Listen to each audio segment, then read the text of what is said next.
Hey guys, the devs just finished up their 1.10 developer live stream, so we're going to cover everything they talked about, including the new Stalker Beetle, the introduction of a more robust quest line, the upcoming Twitch drops, match changes, and much more. So let's just hop into it. The live stream did not start with the Stalker Beetle, but I feel like that's what most people want to know about, so we will talk about that first. The Stalker Beetle is a new consumable that unlocks at rank 15. It can be collected in the world from cocoons, which they didn't actually show, but they apparently spawn around the map. And this is a new player-controlled flying beetle that you can control using Darksight. So first, let me show you this video of the beetle in action so you kind of understand what's going on.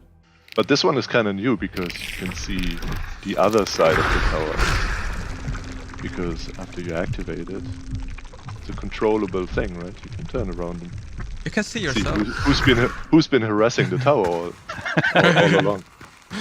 And this is an important part we can mention because, we're showing it. You can reuse it if you're careful with it and you don't lose it, and there's various ways of losing it. You can pick it up again. Okay, let's just take another look. And you can see it's permanently in Darksight. So it has abilities, it has certain functions we want you to utilize, right? But it also has a lot of constraints attached to it. Okay, before you freak out about this video, the devs have said they will tweak this based on feedback, but this is mainly to stop stalemates, break any kind of deadlock camping situation. I think we've all had those. And personally, I think this beetle is an elegant solution for that, and we'll see how it plays out. One thing to note about the beetle is, yes, you can hit mouse 1 to explode, but this does not do a lot of damage to hunters. It is mainly as a utility option, which can open windows if you need to, or say, close a cranked door from a distance. The Stalker Beetle is mainly an information gathering tool, but it can ping, and any Darksight traits you have equipped, like Vigilant or Poison Sense, can also be used with the beetle. So say you had Poison Sense and you were in this beetle, you could still see a poisoned hunter from 150 meters away. That's about all we know about it. There could be some interesting combinations with like a sticky bomb, or I don't know, you can go pretty crazy if you think about the implications here, but we will be able to try it soon on the test server. So I would say for everyone freaking out and saying the game is ruined, just wait and see what you think about it after you've used it. Okay, going back into order now, there were some map changes to Stillwater and Lawson that they showed, but they are too extensive to really cover here, so they will be in the patch notes. Just know that there are some changes coming, and they also did a rebalance of these spawns like they did in DeSalle earlier this year. Let's talk about the new questline system, which is being added in addition to summons and the trials. This isn't replacing anything, it's just another additional system that will tie into future events. So with this questline system, you progress through multiple stages, complete quests to earn stars, collect stars to advance to the next stage, and then you earn rewards along the way. And I believe these are actually replayable, but one thing they did tease is that the rewards for this will be the weapon charms. They teased a little bit, we'll get into that in just a second, but there will be some cool rewards with this questline system. And so the first one will be this Billy Story Stalker Beetle quest, and there's 6 stages you progress through.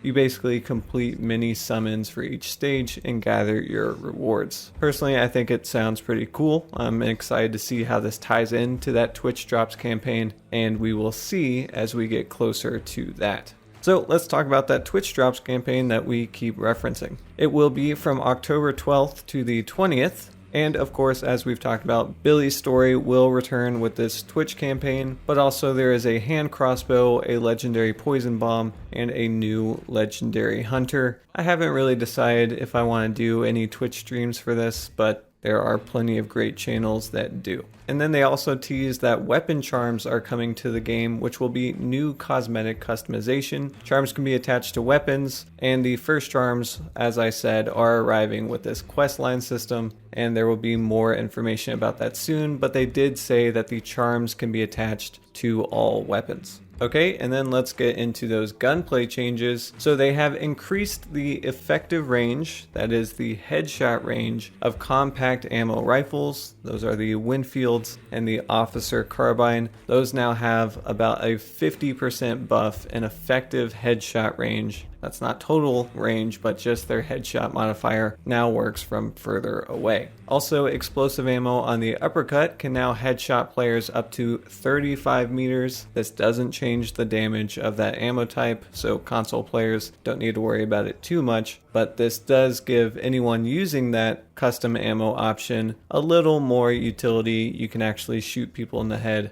up close, and it's not purely for that splash damage. Also, the Pax Claw now does the same damage as regular knives. It does use a little more stamina than the knives do, but it does give you the option of leaving a knife and taking a different tool. Okay, and then for hunter changes, we have some trait changes to talk about. Poison Sense, the new default range is increased to 150 meters. We saw that during the Serpent Moon event, and so that is now the new default. Ghoul, the trait that allows you to gain health by meleeing close AI enemies. Now the range and target type no longer matter, and any monsters at any range add health. So before you had to stab a grunt up close, now you can shoot or explode or stab any monster of any type at any range, and you can gain your health back that way. Conduit now gives additional 5 minutes of stamina shot when picking up clue or boss tokens. This will be very powerful, especially for anyone that plays super aggressive. You can go from clue to clue to clue and just stack your stamina and really charge through the map.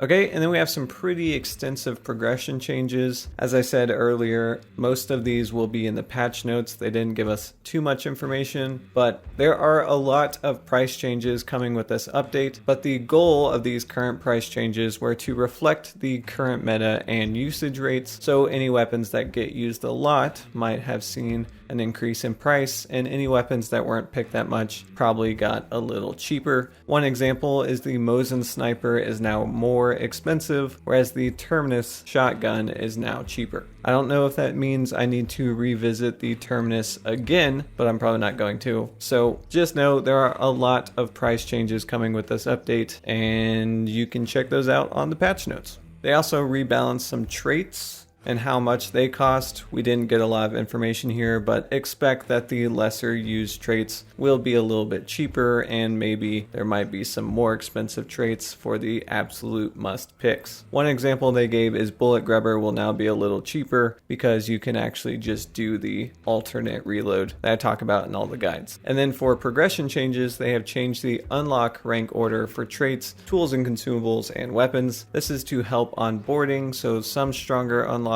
like the Martini Henry will be available sooner early on in a prestige, or if you've just started out, you will have more options available to you, and it won't be a slog to get through those first 30 levels. And then other changes, there will be consumable spawns added to the map. They didn't say a lot about this specifically, but rare consumables will be appearing in new places. So stuff you couldn't previously get in the toolboxes around the map, you will be able to get in these new locations. Not exactly sure what that means, but we'll see. And then here is the legendary content that's coming with this update. So the Pax Claw has the Caldera, the Spectre has the 11th Hour, the Romero Alamo has the Swamp Dredge, and the Romero Talon has the Hokua. I don't know. If you can read it, great.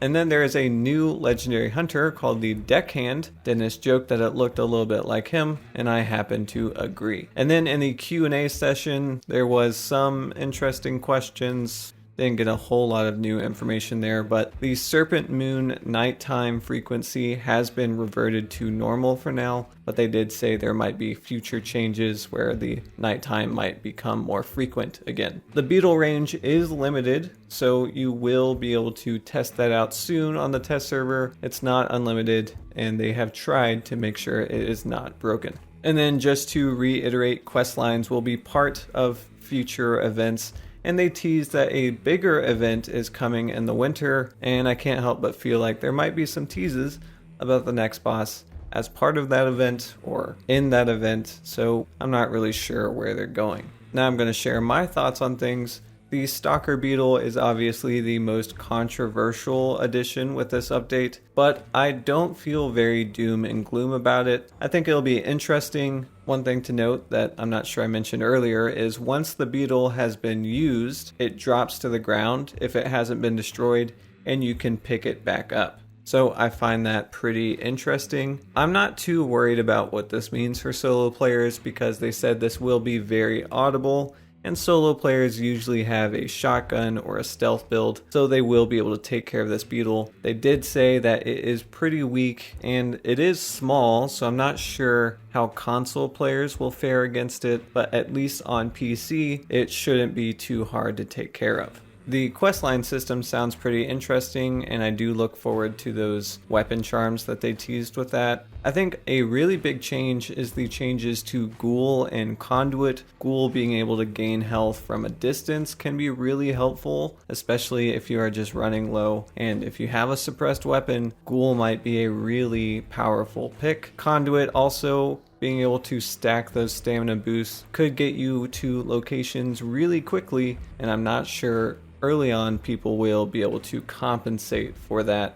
or plan for it. So I'm curious to see how that plays out. Also, with the headshot range increase for the compact rifles, I think the Winfield will see a bit more use because right now it has one of the best iron sights in the game, and now it can be used from further away, especially if you stack FMJ on that. It will be a true rifle to contend with. But I think that's it. We'll talk about more stuff as it releases on test server. We can do some tests and put that into a video. Let me know your thoughts on this update. Be sure to subscribe for future coverage of what's being added to Hunt Showdown. And until the next video, goodbye.